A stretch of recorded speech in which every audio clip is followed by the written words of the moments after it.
Reducing the financial burden of our college students can help them focus on their studies rather than on how they will pay for the school the next semester. Our work to ease that burden must be approached responsibly.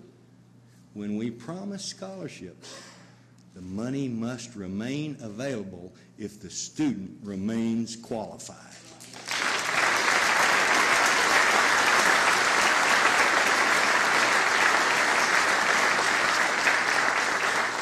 What that really means, people, is making sure that the funding is there for expanded scholarships before we make them that promise. Some of you were here in 2000 when we had to take back money or reduce scholarships because we didn't have the money to complete the promises. That's not going to happen with this General Assembly, and it's not going to happen with this administration.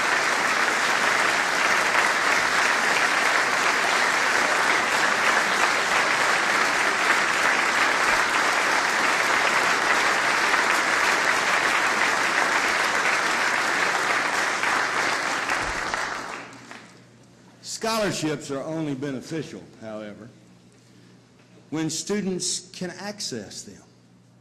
We need simpler paperwork.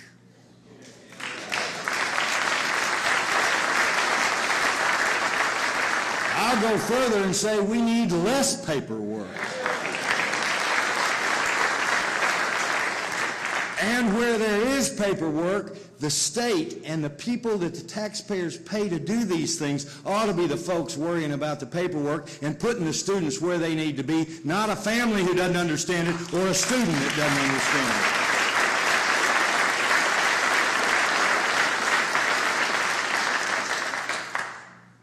it. Just as all of you, just as the Lieutenant Governor, just as the Speaker, I want every Arkansan who has earned it and wants to go to have the chance to get a college degree. That's what Arkansas is all about. That's what America is all about.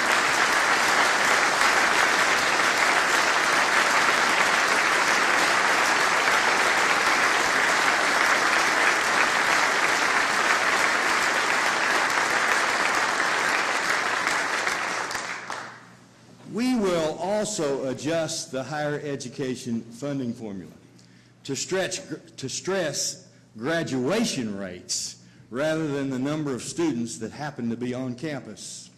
For too long, that formula has emphasized enrollment numbers over degrees. Shifting some of the funding formula's weight from the beginning of the school term to the successful conclusion of that school term will provide a financial incentive for our colleges and universities to increase on their end those graduation rates.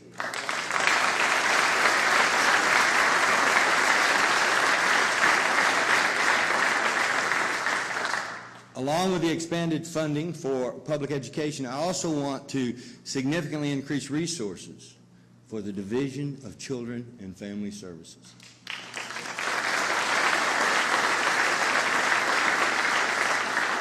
Every state struggles to serve children who, through no fault of their own, find themselves wards of the state. However, the strain upon DCFS and its subsequent inefficiency have recently emerged in stark relief. After working closely with DHS officials on a top-to-bottom review of this division, I'm confident that they are taking dramatic steps that will improve the service and the protection of the vulnerable children in our care.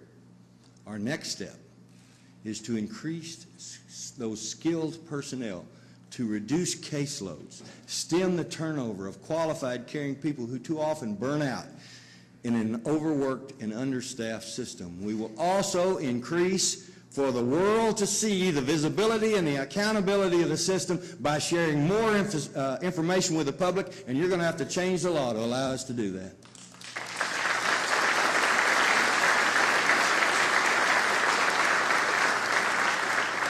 I don't mind telling you, I was disappointed when the voters passed an initiated act last November limiting the number of Arkansans who may qualify to become foster and adoptive parents.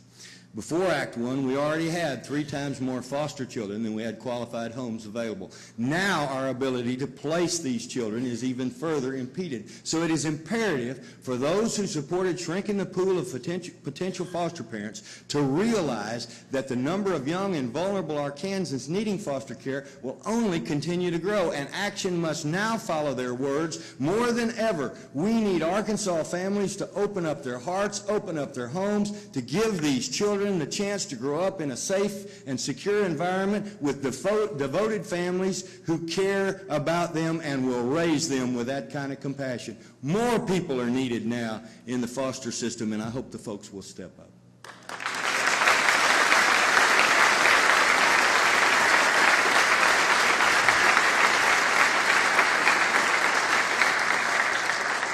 While my budget does call for increased funding for education and DCFS, we're holding the line pretty much everywhere else and recommending that we set aside funds in case dire budget forecasts become a reality.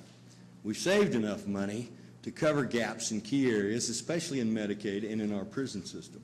And I would authorize the use of these rainy day funds only with the consensus and oversight of this legislature. Now, this is a departure from my philosophy of not using one-time surplus money for ongoing revenue needs. However, a recession, by its very nature and definition, is a temporary phenomenon. So as the national economy recovers, and as Arkansas economy continues to grow, we anticipate that these will be one-time expenditures.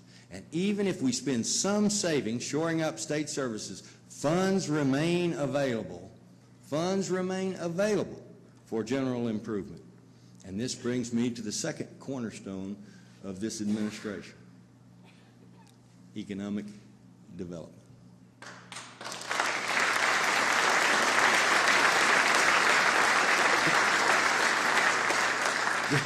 This may be the longest gap in any speech that I've given between my first mention of education and the first discussion of economic development. The two are indeed intertwined, and they are inseparable, and I stand by my assertion that one cannot fully succeed without the other one.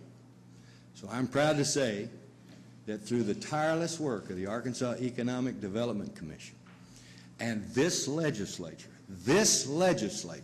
willingness to provide tools that we need to be competitive, Arkansas continues to attract new jobs and industry from throughout the United States and indeed from around the world.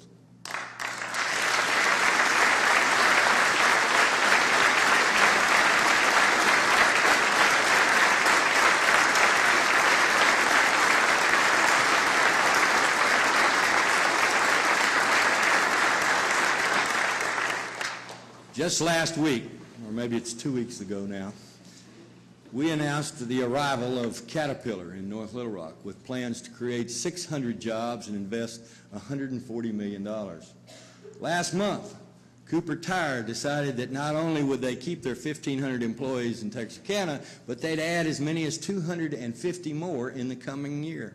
Last summer, Hewlett-Packard announced 1,200 technology jobs in Conway. All this economic expansion and more in Little Rock, West Memphis, Rogers, Jonesboro, Booneville, and throughout Arkansas adds up to $2.7 billion of new investment and 19,000 new jobs for Arkansas.